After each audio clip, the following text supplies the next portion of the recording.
Hi, my name is Mina, and today we're going to be talking about boy bands. One of the biggest boy bands. One of the hottest bands out there. The biggest boy band on Backstreet Boys.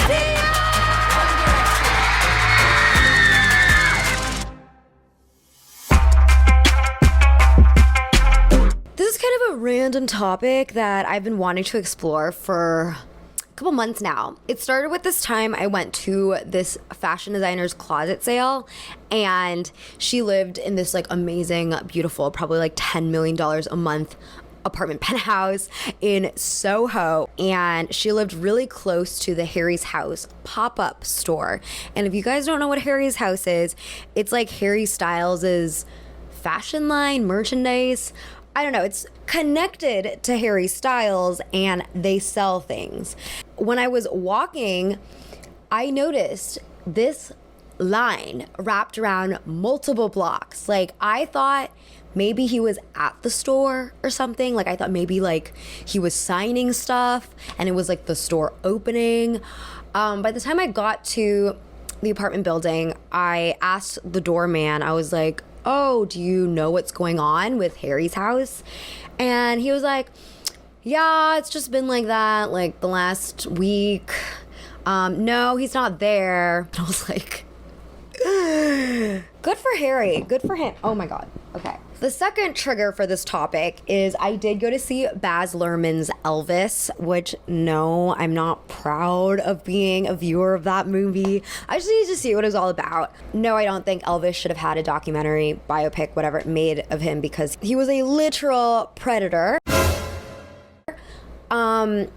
But I did see it and I did like Austin Butler in it. There's this one scene in the movie, actually there's multiple, where he's doing the little gyration of the hips, you know, that Elvis is known for. The what? Them girls won't see you wiggle. Move, man. And it zooms in on the crowd, and there's like these girls foaming at the mouth, going like absolutely feral, me included. So yeah, needless to say, those two moments, I was like, I actually want to explore the world of the male musician, specifically boy bands, because I think they're like the poster children for this type of fan behavior. Pooja, what is this behavior?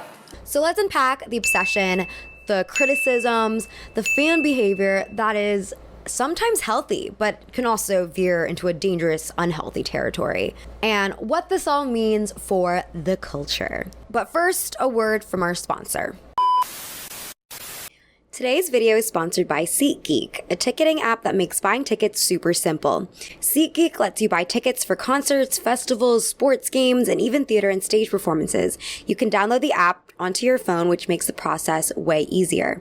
Florence Welch is coming to New York in September, and she's one of my favorite artists ever since like 2012.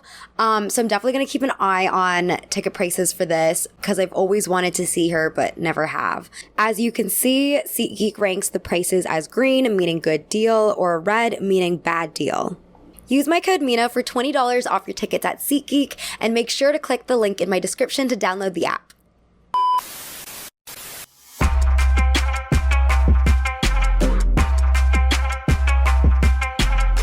I'm going to be real, I loved boy bands in high school. I honestly think that they shaped my youth. I wasn't a really big fan of any Western boy bands. I was a K-pop girly, and I think I've mentioned this before in a previous video, but I was really into SM Entertainment, which is a management company, and they managed a couple bands, and two that I really loved, SHINee and EXO. Baby! For Western boy bands, I was never a Directioner. I never liked the Jonas Brothers. I mean, I like them. I don't have anything against them, but I just never really got into them. And then for the 90s boy bands, like, I was just too young. I was like 3 years old in the 90s, so I definitely wasn't listening to NSYNC or the Backstreet Boys. I did listen to them later in life. Like, when I was in college, I did a deep dive on NSYNC, and I really liked them, but I don't know, I think because I didn't grow up with them, and because by the time I was listening to them, they had already split up, I didn't fall for that like fan hysteria that a lot of their listeners originally had in the 90s. Well, those were just a few of them. Thousands of screaming fans packing the stadium tonight. But enough about me. I feel like when most people hear the term boy band, they think of the 90s and early 2000s. But the reality is, boy bands have been around for a long time. Let's quickly define the boy band. Most dictionary definitions will generically define the boy band as a group of men singing together in a pop music group. They can be assembled through the manufactured way, for example, via talent shows like One Direction on The X Factor. Okay, so tell me a bit about you. I work in a bakery. The Monkees were also artificially assembled for a television series modeled after the Beatles in their film A Hard Day's Night. Rafelson held open auditions at Columbia Studios, determined to find 4 zany boys who could fit the mold of the Beatles and tap into their ready-made market. They can also be assembled organically, like with family members, like the Jackson 5 and the Beach Boys. They also can be a group of friends or strangers with common interests that come together authentically, like the Beatles. As for the history, a lot of scholars argue that the idea of boy groups singing and harmonizing together has roots in the African American diaspora. These groups of boys would organize at churches and barbershops and sing. They sang in these local centers because this was all happening in the late 19th and early 20th centuries, hence segregation was really intact and they were banned from singing at like actual music venues. They also didn't just like barge into barbershops either. A lot of barbershops like invited them to come in because they would inevitably entertain the people waiting to get haircuts. Also, at this time, white Americans loved to do minstrel shows, which were incredibly racist performances where they would don blackface and pretend to be black, but then like engage in all these extremely racist, extremely offensive stereotypes. I mentioned this because one of the things that minstrels did was try to imitate the way that black people sang with all this like harmonizing and etc., which introduced the singing style to the white American public, which then eventually led to white singing groups just straight up copying and profiting off of black music. For example, some of early white quartets like the Manhasset Quartet, which formed in 1891, and the Edison Quartet, which formed in 1896, copied the music of black quartets like the Standard Quartet. These songs were pretty simple because at the time, like before the radio, the way that companies would profit from music is by releasing sheet music. The sheet music would then be performed by like amateur singers and piano players. So therefore, songwriters, when they were writing these songs, had to make them very simple and easy to play because, yeah, not everyone was like a trained opera singer back then who wanted to listen to music. The late 1920s and early 1930s are considered to be the golden age of radio, when most of the American public had a radio in their house and even car makers were beginning to install radios. During this time, songs could get a little bit more spicy with the harmonies and melodies. Like if you listen to the Mills Brothers and the Ink Spots, these singers also mimic the sounds of musical instruments. Hey, hey, tweet, tweet, tweet, what, what. This set up the scene for doo-wop to take over pop music from the 1940s into the 1960s. As a side note, even though the popularity of minstrel shows were waning, cultural appropriation was very much still real, with a lot of record companies taking songs that black groups sang and having their white artists re-record them. For instance, the Crew Cuts reinterpreted the chord song Shaboom. Oh, life could be a dream if I could take you up in paradise above. Life could be a dream if I could take you up in paradise up above. Why is this a bad thing? Some of you may be asking, because, you know, covers are a very normal thing that people do now. Don't waste your time on me. You're already the voice inside my head. Well, the problem is, Mike Campbell wrote, because white covers often outsold black versions, cover versions have acquired racial baggage. Some commentators have viewed them as white acts riding on the coattails of black acts and enjoying the success that should have gone to the black acts. Harmonizing and doo-wop are still pretty big influences when it comes to recent boy groups. For example, One Direction did a little doo-wop inspired in their breakout song, What Makes You Beautiful. Even the cultural appropriation is still a major influence, with Backstreet Boys, NSYNC, and other 90s boy bands imitating Michael Jackson's dancing style and modeling their identities off of Boyz II Men and Blackstreet. Even for today's K-pop, groups have been criticized for having their hairstyles in box braids and co-opting black hip-hop aesthetics. I would say the first boy group that produced the kind of mania that we associate with boy groups today was the Beatles. And something really notable about the Beatles was their soft masculinity. Georgina Gregory writes, "The Beatles was one of the first pop groups to gain international recognition for rejecting the aggressive, individualistic, masculine mode of performance typically seen in rock and roll at the time. By prioritizing the emotional aspect of men's identity, they paved the way for greater openness among their male counterparts. The group's early music suggested that men could feel just as trapped, helpless, and emotionally entangled in relationships as women did, allowing them to extend their repertoire of feelings."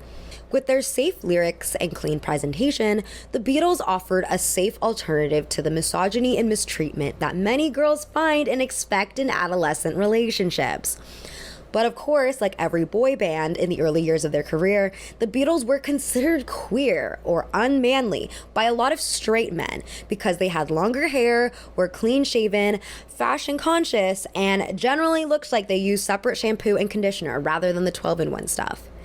It was only when rock emerged at the end of the 60s did the Beatles rebrand and abandon their boy next door identities, and only then were they taken more seriously by male critics. So bringing us up to the 1990s, boy bands have become way more performance-based, using hip-hop culture's dance moves to show youth and vigor. Most of them would work with professional choreographers, and then by the time MTV and music videos were rolling out, optics became incredibly important. So that means a lot of boys were picked to be in boy groups because they were considered attractive. And there were usually 5 of them because, according to Westlife's manager Louis Walsh, it was to give people just enough to look at. Walsh also says the perfect package will hook as many fans as possible, so you need 5 different looks: blonde, dark, cheeky, camp, and macho. Girls like guys from Eminem to Ronan Keating, so you have to include something for everyone. If someone didn't like Take That, they might have had a soft spot for Robbie because he's a character. Justin likes to play basketball. His favorite color is baby blue. He was born in Memphis, Tennessee on January 31st, 1982. Justin, He's really hot. Yeah. You mean he perspires a lot? Is that what you mean? No, he's hot. He's gorgeous. Like he overworks himself on stage? No, he looks good. Just gorgeous. He's gorgeous. He's got a beautiful nose. He's got a beautiful nose. Ringo has a sexy nose. Obviously, with capitalism, boy bands have become increasingly manufactured over the years.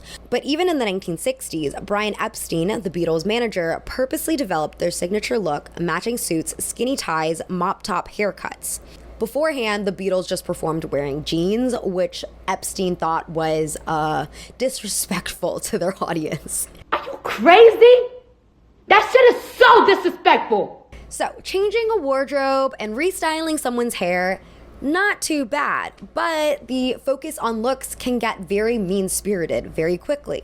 For example, on First Seeing Westlife, Simon Cowell said, "They have great voices, but they are the ugliest band I've ever seen in my life." That was... Sorry. Also, Gary Barlow from the boy band Take That had an above-average BMI at one point during his career. And Mr. Cowell, when offered the chance of managing the band, allegedly said, "Fire the fat one and I'll sign the band." Even when the Take That dolls went on sale, the Gary doll was given for free along with the purchase of another doll, because marketing thought no girl would want to pay for Gary. In Korea, most of the idols that are training, especially under the big companies like SM and YG, are pressured to get plastic surgery before they debut, as well as go on extreme diets before and during their careers if they're not naturally extremely thin. For example, Top from Big Bang notably lost 44 pounds in 40 days by consuming only water and red bean jelly. Changmin from 2AM lost weight by eating only 2 blocks of tofu and running for 6 hours daily.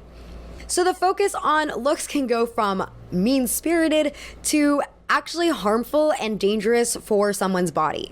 If you notice, there are usually waves when it comes to boy bands. So I would argue we had a wave in the 60s, we had a wave in the 90s, and then we had a wave in the 2010s with One Direction and the rise of K-pop in the West.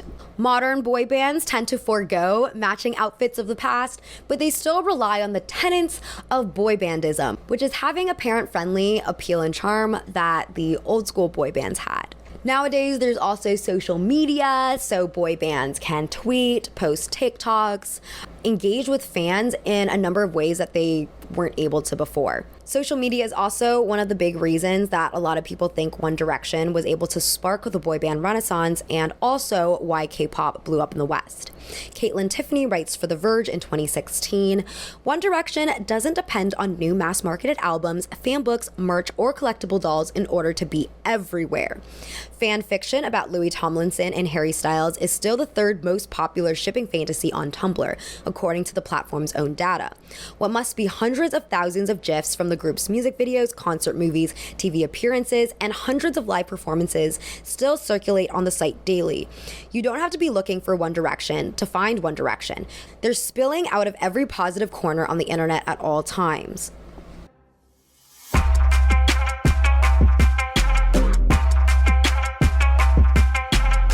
Guys, once again, I love a boy band, but it's honestly one of the most manufactured acts in the music industry. Tara Brabazon explains the inception of a boy band. The narrative trajectory of boy bands is now a standard morphology. An ambitious manager/producer holds an audition. He finds the best looking 20 boys and discerns who can dance and sing, and then makes the cut for the final 5. At this point, choreographers, managers, singing coaches, and record producers groom, move, and train the vocal cords and muscles for synchronicity. Invariably, cover songs are selected. The publicity machine is cranked and a fan base summoned. Managers will assign roles to each member that go just beyond like the basic looks. Even back with the Beatles, they all had their own thing. Paul was the cute one, George was the quiet one, Ringo was the funny one, and John was the smart one. Their manager, Brian Epstein, wanted to make sure that every Beatle could cater towards every single type of girl. Lou Pearlman, infamous manager of the Backstreet Boys and NSYNC, took after this idea too with how he molded the boys in their respective groups. The Backstreet Boys, who came first, were stylized as pop idols, whereas NSYNC were stylized as the boys next door, wearing basketball jerseys and streetwear. For one thing, brand managers know that the target demographic for these boy bands is an adolescent or teenage girl, and therefore, to market to them, boys have to act a little bit more conservative than they may be in real life. In the sense that girls want their idols to represent these like older brother or future boyfriend figures, rather than sleazy and misogynistic, which are what they usually are at that age. According to music producer Stephen Thompson, the best way to present a boy band to an audience is to imply that they will never make a sexual advance on you. Boy bands, if you look at them, they're very non-threatening, non-sexual. That's done very deliberately because little girls would feel threatened by someone too sexy. I mean, they're not looking at Kid Rock and Tommy Lee going, ooh la la, because they're very masculine looking. Little girls don't identify with that. Louis Walsh adds, the girls must believe in the backs of their minds that one day they'll go out with them. It doesn't help the fan base if one of the boys is in a relationship or having a baby. Because of what Walsh says, a lot of boys in these bands are not allowed to openly date. Or if they are dating, they have to keep it a secret. This is an especially notorious concept in K-pop right now. K-pop idols are usually banned from dating at the beginning of their career, or at least during the term of their first contract. Some of them will still have relationships. They'll just try to keep it a secret. And if they're found out, well, there can be a range of consequences. In 2018, Cube Entertainment suspiciously terminated their contracts with idols Hyuna and E'Dawn around the time when the pair became public about their 2-year-long secret relationship. The mentality behind these management companies wanting to do this is to make their idols like more romantically accessible to the public, but also, not to play devil's advocate, I can imagine that a lot of pop idols or celebrities in general try to keep the relationship secret anyway, because stans tend to get very hostile towards girlfriends. For One Direction, anytime one of the boys got involved in a relationship with another girl, that girl would be the subject of a lot of negative attention. Fans cross so many lines and are so obsessive that even if their favorite boy member is like just talking or interacting with another woman, like they just like, they gear up for battle. In 2016, Chanyeol from EXO followed this Australian influencer, Lily Maymack, on Instagram, and fans went on the attack, leaving her all these hate messages and comments. I think eventually he had to actually unfollow her and issue a public apology to his fans just for following her. Boy band members also have to appear law-abiding, clean, and sober. The group, the Bay City Rollers, fronted an anti-smoking campaign, and teen magazines were told to report that the boys only ever drank milk. Take That member Robbie Williams kind of puts it all together here, saying, "We were told what to say, how to behave, how to dress, where we could and couldn't go. All the thinking was done for us. It was a prison. I lived in that prison for 6 years." Even the merchandising is like fully thought through when it comes to what values align with the boy groups. For instance, these boy groups don't usually promote like alcohol. Instead, they promote age-appropriate merch like lunchboxes, bedding, junk food, t-shirts, and posters. What probably is like the most frustrating thing as someone who used to be like a really big boy band girl is coming to terms with the fact that a lot of these bands were just very inauthentic at the end of the day. And it's not like any of the boys' faults. It's really just like on the management and how they choose to market them and delude fangirls. For example, one of like the big marketing techniques is creating this like homosocial bromance between the guys. There's just like so much emphasis about how they're all besties and they do everything together and they like live together, they like play together, they know each other's like favorite foods and like weird habits. In K-pop, there's like a term called skinship where two girls or two boys like touch each other in a friendly manner. And I guess like the effect is that as a viewer, you get like secondhand oxytocin. Especially in the age of social media, there's just tons of YouTube videos of One Direction acting goofy and teasing each other. In Korea, they also have these variety shows where K-pop idols participate in games with each other and they just banter, and it's really fun. All this goofiness also adds to this like youthful, wholesome glow that emanates from these boys. I mean, if you think about it, a lot of boy bands have names that have the word boy in it rather than men. The reality is, a lot of them are just co-workers who are told to act a certain way or to say certain things on behalf of management. I'm not saying that there can be no real friendships that come out of it, because that's not true. I'm sure there are a lot of them who are still friends or who at least are trauma bonded together. But the extreme bromance is, I feel like, more oftentimes a marketed thing. So given all this, I do think there is some truth in critics who say boy bands are like inauthentic and not making real music. The Guardian's popular music critic, Paul Morley, wrote in 2010, "Boy bands should not be talked about as though they are anything to do with music or music alone." At the same time, I don't think it's fair to diminish the fact that they are extremely hardworking people and that they work long hours and that they're most oftentimes like exploited to produce this music. We were working our asses off day in and day out, probably rehearsed 6 to 8 hours a day in there. I'm surprised none of us ever got heat stroke. You're talking Orlando, Florida in August. No one worked harder than NSYNC and Backstreet Boys. No one. These guys didn't get a day off. Never. And if they got a day off, I got them for a photo shoot. And the training is not even like the worst part, right? Because there's like disgusting people high up in the entertainment and music industries who take the opportunity to groom a lot of these boys who are just desperate for a career, as well as just offer them like really awful contracts. When you're working 18 hours a day, you know, just to get to sleep that night, You don't have time to look over contracts and make sense of things. In the K-pop industry, boys and girls will also train for like years and years and years. It's extremely rigorous.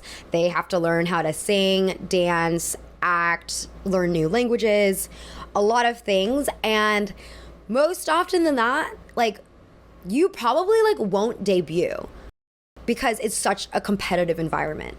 I mean, I think G-Dragon, who is a member of Big Bang but has since like branched out, and he's probably one of the most successful K-pop artists today.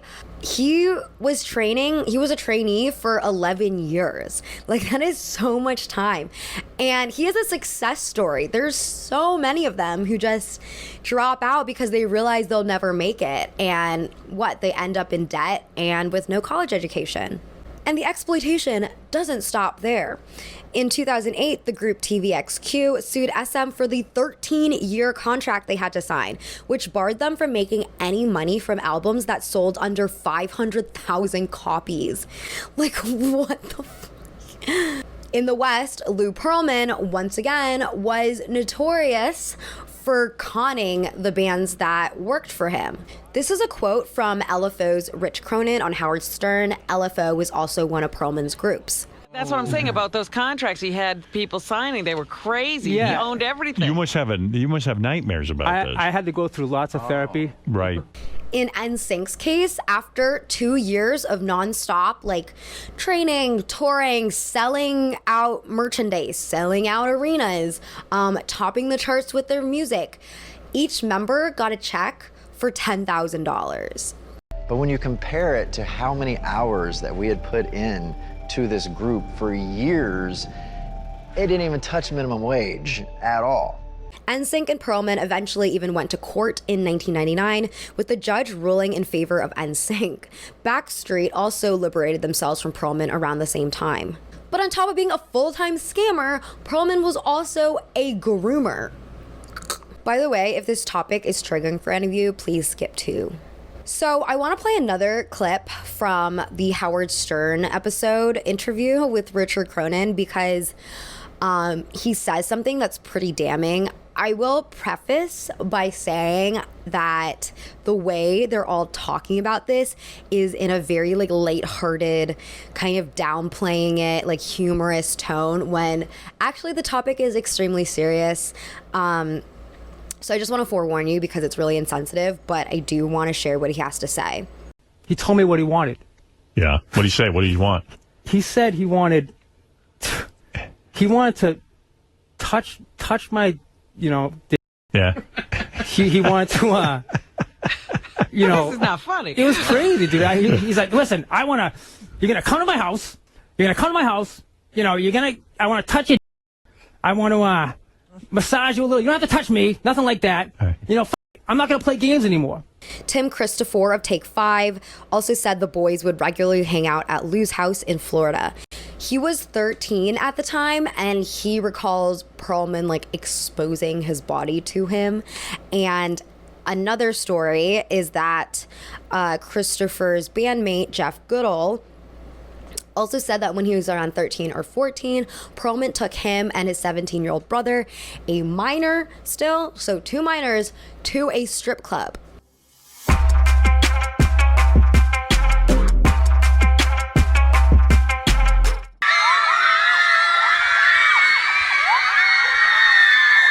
So the last thing I want to talk about is teenage girls themselves.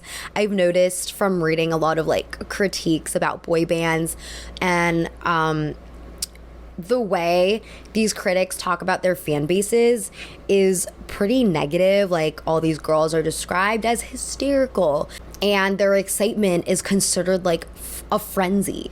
Child psychologist Dr. Bernard Sable attended a Beatles concert and noted that the experience was, quote, unbelievable and frightening. He said many of those present became frantic, hostile, uncontrolled, screaming, unrecognizable beings. I mean, other than the fact that that sounds like an actually good time, I will say that men act even crazier when a sports game is playing. So I don't understand why a teenage girl having a somewhat similar reaction to stimulus is painted as a moral panic. Sable went on to advise parents to protect their children from entering this mad erotic world of their own making unless safeguards were put in place. So, misogynistic undertones aside, I do want to ask the question, why do girls get like this in the first place given this kind of stimuli? Bridie Connellan explains in her essay, Consuming Man Candy, that teen idol sensations provide a non-threatening space for young girls to explore their sexuality and desires. And as we've talked about, management also encourages this boy watching or male objectification because it's profitable. These boys are on stage and far away, so I feel like they end up being these safe targets for girls to project their hormonal and emotional urges onto, because the alternative is like actually having to talk to real life teenage boys who are more often than not crusty and definitely not media trained. Feminist film author Cleo Linda Jones expands on this idea, referencing our favorite vampire. This is why you see a lot of girls feeling drawn to the Edward Cullen character, because this is someone who is willing to take it slowly. In fact, you can push him as much as you want, and he's still not going to give in. She also addresses that girls take on this dominant position in the imaginary relationship. It's liberating for the shy or inexperienced, right up to the point it becomes frustrating as all hell. Edward's the training wheels on your bike. You're smart. You'd stay away from me. Okay, well, let's say for argument's sake that I'm not smart. Did you tell me the truth? No, probably not. I also mentioned the Beatles' soft masculinity, but I actually think that is a trait that characterizes a lot of boy bands. I feel like K-pop idols especially get stereotyped as being the most effeminate and the most androgynous. I remember when I was in high school, most of my friends like did not understand the whole K-pop thing at all. Like they were like, "Oh, but these guys like look like women." And looking back, I think part of it was definitely a racial microaggression. But with that said, I think there is some truth to that statement, because in the West, say the ideal fixture of masculinity is like Marvel's superhero, quarterback, macho, like big arms, like that guy from The Bear. Whereas I feel like the standard in East Asia for masculinity is like clean and tall and lanky and looks like he washes his ass. In 2010, S. Jung attributed the popularity of K-pop male idols in East Asia to their soft masculinity, embodying the Bishonen features of manga and anime characters. Bishonen refers to masculinity with feminine aesthetics. But this gender flexibility is also shown in behaviors, not just looks. For example, the band 2PM, which is a more old school K-pop group, they were famous for showing off their toned bodies and ripping off their shirts during stage performances and gyrating on chairs in music videos. But on variety shows, they would perform cute gestures known as aegyo. Some scholars believe that K-pop has been successful in the West because Korea's idea of masculinity challenges hegemonic notions of white masculinity, and by doing so, flips the script and empowers the female gaze. I mean, the problem with this is that obviously it can lead to a fetishization of Korean men and by extension, all Asian men, because a lot of white Koreaboos can't tell the difference between the ethnicities of Asia. But I think that it is true that soft displays of masculinity come off as less threatening, particularly to teenage girls. It's not to say that just because you have like a soft masculine aspect, you can't be threatening. This One Big Bang member, Seungri, was exposed for being part of like a sex trafficking ring. So just because they look a certain way doesn't actually mean they're not as toxic as any other kind of man. Is just, it doesn't come across that way when you first meet them, I guess. Something also to note is that teenage girls are not used to being like empowered in the music industry. Music critic Ariel LeBeau says, in a music industry that simultaneously treats teen girls as the most lucrative consumers but the least respected audience, One Direction speaks directly to them and says something that their demographic doesn't get to hear as much as it should. You are important. And that is a really good point, because a lot of boy band song lyrics are formulaic in a sense that they all talk about how beautiful or important the girl they like is or how much they want to treat her right. And it's all very PG, but it's nice to hear those kinds of affirmations, especially when you are a teenage girl, because you're coming to terms with the fact that we live in a patriarchal society and that everyone is trying to beat you down from like all perspectives. So it's not even that the boys look good, it's the fact that they also have good personalities. On the downside, this can also lead to parasocial relationships. So just as a recap, a parasocial relationship is like a friendship or an emotional connection without the mutuality. AKA, you really like this person, they don't really know you exist. Musicians especially are more likely to have parasocial fans. This is because they open up their lives with backstage passes, all-access tour documentaries, and various other things. For example, in 2017, Katy Perry did a 96-hour live stream called Witness Worldwide, which generated nearly 50 million viewers. Billboard music critic Stephen Horowitz said this of the live stream.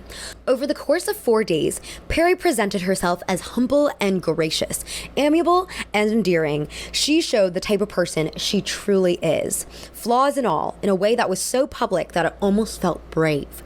Then there are moments that could have gone awry or be embarrassing, but ended up being emotional without coming off as too earnest.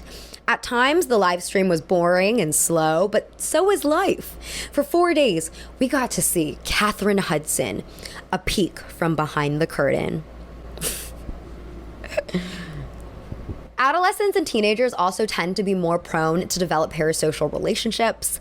But research also suggests that they may not be a bad thing. Like parasocial relationships help adolescents with identity formation and can help strengthen real life relationships if they find themselves in a community with other people who are just as big fans of this person as they are. Gregory also argues that being part of a fandom allows a lot of girls to flex their creative muscles. Like if you just go on Wattpad, it is a treasure trove. But back to irresponsible fan behavior. In Korea, there's a term to denote a certain kind of obsessive fan, more like a stalker, called a saesong. Saesongs are like master doxers. They somehow find photos of certain idols' passports, they get their phone numbers, addresses, and even private accounts of family members. And what's worse is they'll actually like sell off this information to other fans. And what's even worse than that is there's even instances of saesongs like breaking into certain idols' dorms, like following them and crashing like their relatives' funerals. This one idol, Dio from EXO, said, "Personally, I came to develop a victim mentality because of saesongs. It's so bad that my mood changes even when I see normal fans. Even my personality changed. I was originally shy and cautious, but because of saesongs, I became even more like that." In all fairness, a saesong actually broke into his dorm and stole a pair of his underpants and tried to sell them for 100,000 won. So I feel like this video has come across as a pretty staunch defense of boy bands, or at least like the members of boy bands. And if you perceive my video coming across that way, then you're correct. I am in support of people, artists who are exploited by the industry. There are people who are able to break out, like Justin Timberlake, Harry Styles, Zayn Malik, but they're few and far between. And I feel like this is just the product of an industry that favors youth. I mean, women obviously get the roughest end of the stick because they basically age out of the industry once they turn 30 or 40 if they have been keeping up with the Botox. But it can affect anyone who grew popular as an adolescent or young adult. And then, of course, to produce these breakout stars, first the boy band has to fold, which can cause a lot of tension and drama between members. John Lennon and Paul McCartney infamously were beefing post-breakup. Similarly, Liam Payne went on Logan Paul's podcast recently to talk shit and start the narrative that the band was initially formed around him, which, in the words of Lizzo, "I don't know who lied to that poor boy, but we all know he was not the front." You know that. I mean, we're all thinking it. Fans can also react poorly. For example, in 2014, when the Chinese members of EXO like decided to leave, some fans were really upset about that. But the reason that those members broke their contracts was because SM, like the management for EXO, treated them unfairly compared to the Korean members. And I think that is a spectacular reason to break your contract. And sometimes you just like want to leave and do something else because you feel like you've fulfilled this part of your life, or it's not giving you the same creative freedom, or maybe you just don't want to be a pop star anymore. And that should be understood and made okay too. The problem is because these management teams tend to promote these boys as this like family unit that's so authentic, this switch up can come off as extremely surprising for fans. Because rather than seeing it as a job change, they perceive it as a friend fallout and a massive betrayal. Okay, that's the last thing I want to say about that. Yeah, I guess like let me know what you think about boy bands. If you listen to, I don't even know if there are any major ones in the West right now. But I guess I'd love to hear your opinion. Yeah, I hope you have a lovely rest of your day, and thanks for sticking around. I'll see you next time. Bye.